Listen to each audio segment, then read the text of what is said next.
And let's talk about the World Cup. Well, we do have a Brazilian journalist with us because I'm talking about Madrid. Brazil have a wealth of attacking options when it does come to the national team. Those attackers are going to be dancing around defenders from all the countries, that's for sure. We asked you ahead of the show who is definitely on their way to the World Cup. And you feel as though there may still be some work to do, Gustavo, for some of these players. Exactly. Well, Tite will call up 26 players to Qatar, and it will be 8 attackers. So this is the list with the most probable players in the first column: Neymar, Vinicius Júnior, Rafinha, Antony, and Richarlison. They're in the World Cup.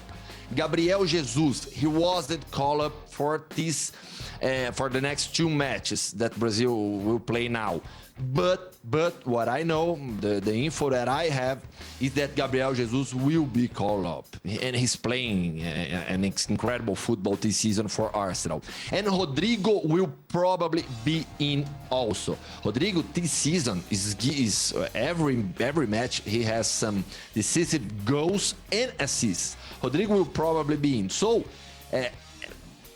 probably we have 7 of the 8 forwards for Brazil already decided, probably. And then we have Matheus Cunha from Atletico de Madrid, Roberto Firmino from Liverpool, Martinelli from Arsenal, and Pedro, who is a young forward, center forward for Flamengo, who plays for Flamengo. In Europe, he played for Fiorentina.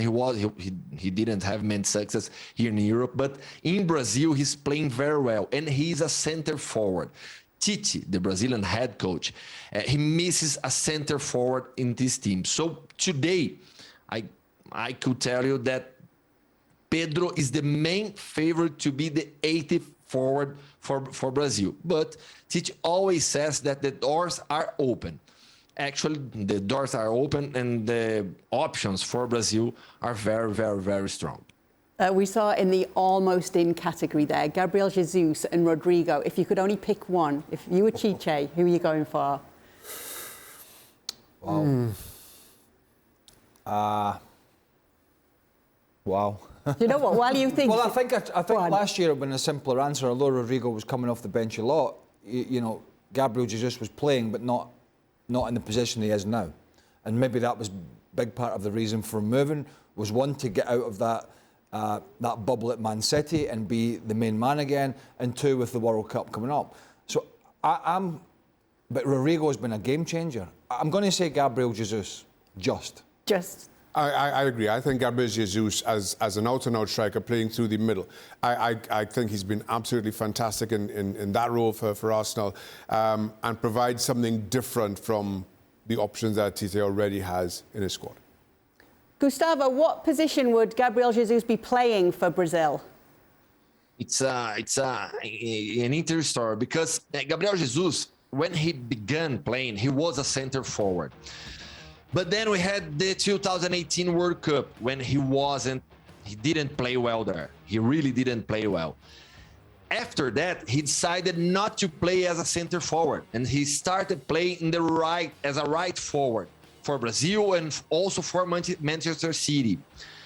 But when he moves to Arsenal, he changed his mind and decided to play again as a center forward. So it's interesting to see how Tite will use Gabriel Jesus, because in the last matches, Tite was using Gabriel Jesus as a right forward, not a center forward. The center forward options for Brazil now is Richarlison, the main option. Brazil also can play with Neymar as a false 9. And now we have also Pedro, as I told you, a new option, and also Matheus Cunha. But Matheus is not playing so many time here with Diego Simeone in Atletico de Madrid. So Gabriel Jesus can play as a center forward and also as a right forward. As Tite will call 8 forwards, I think that he and Rodrigo will be in, and also because they can play at 2 or 3 positions the way Brazil plays. Brazil's like to play in the 4-3-3 or in the 4-4-2. So Tite has many options to build this team. Also, always with Neymar, or as a false 9, or as a player playing a little bit behind the center forward. We're not feeling sorry for them already, are we, Brazil? I'm not feeling sorry for Brazil with these options. I mean, okay, it might not be a real match. I mean, I suppose Roberto Firmino has you don't time to play badly or lose your form, but he's certainly lost his form over the last 12 months or so. That's bad timing with the World Cup coming up. But there's just plenty of options, isn't there? Yeah. As there usually are. As we've just seen, which begs me, Gustavo, as we have you here, are Brazil going to win the World Cup? I think that Brazil is one of the main favorites. I see Brazil, Argentina, France, and Germany are as the main favorite. I think that Brazil and Argentina, in the last month, they got too much stronger, especially Argentina, but also Brazil, with this plenty of options in the forwards, but also in the midfield. For example, we have Bruno Guimarães playing very well. We have Casemiro, who is a leader of Brazil. We have so many options in the defense, but our weak side, our weak options are as the right back and the left back. We don't have too many options. For example, now Tite is considering to take only three, one right back and two left backs, not two in each position, because Brazil has nowadays in the right back position Danilo from Juventus, and still thinks about Daniel Alves, who isn't playing well. Actually, he was playing badly in Mexico. Emerson Royal from Tottenham is not an option anymore. So Tite thinking about Bremer, Ibanez from Roma to be an option to play as a center back and also as a right back. So I think that Brazil is one of the main favorites, but we have some teams in this condition for me. Well, I'm glad to know you've at least got a few problems when it comes to that Brazilian national team with all those options you've got up top. Gustavo, thank you so much for being with us.